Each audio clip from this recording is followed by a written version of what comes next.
Assalamualaikum warahmatullahi wabarakatuh. Kembali lagi di BDR Belajar dari Rumah. Alhamdulillah kita dapat bertemu kembali. Kali ini BDR akan membahas tentang Baiklah, sebelum kita memulai pembelajaran, mari sama-sama kita berdoa agar pembelajaran yang kita simak mudah kita terima.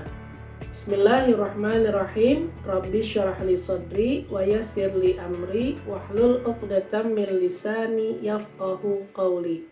Rabbi zidni ilma warzuqni fahma bi rahmatika ya arhamar rahimin. Walhamdulillahirabbil alamin. Mari kita simak pembelajaran berikut. Bismillahirrahmanirrahim. Tematik tema 2 Bahasa Indonesia KD 3.4. Kali ini kita akan membahas mengidentifikasi informasi penting suatu teks.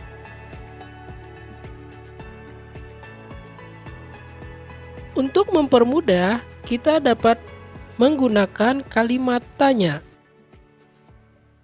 seperti apa,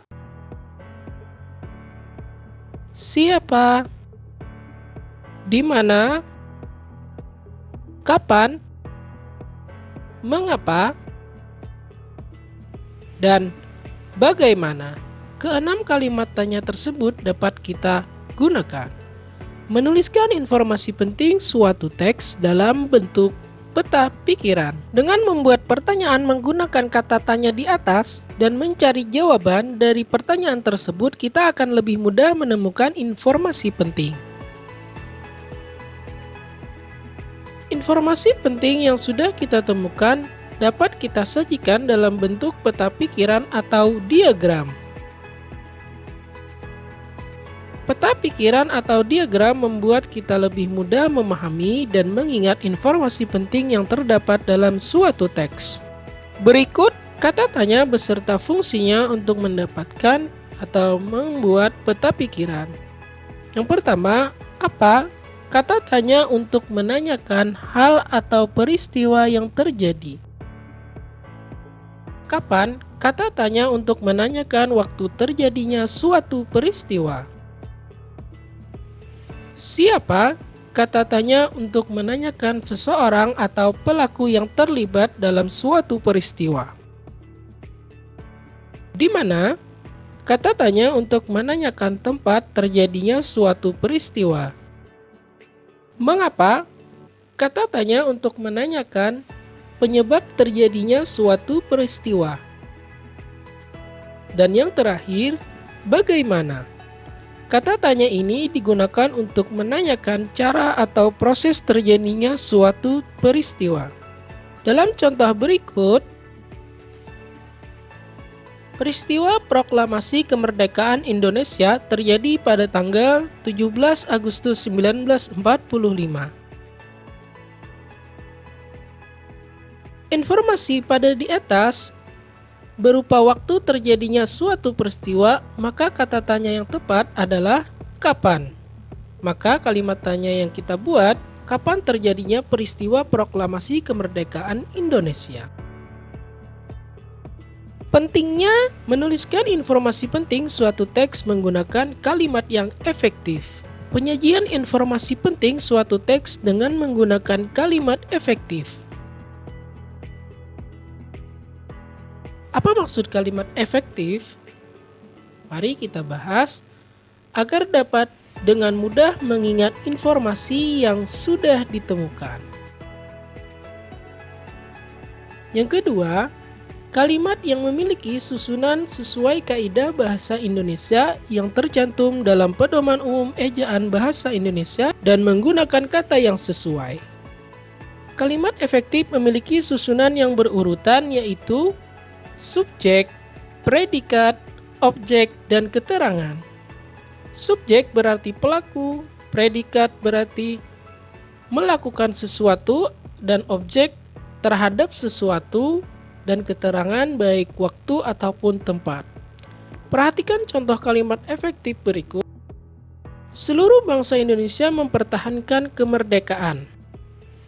Maka yang menjadi subjek adalah seluruh bangsa Indonesia sebagai pelaku dan melakukan sesuatu, yaitu predikatnya mempertahankan terhadap apa?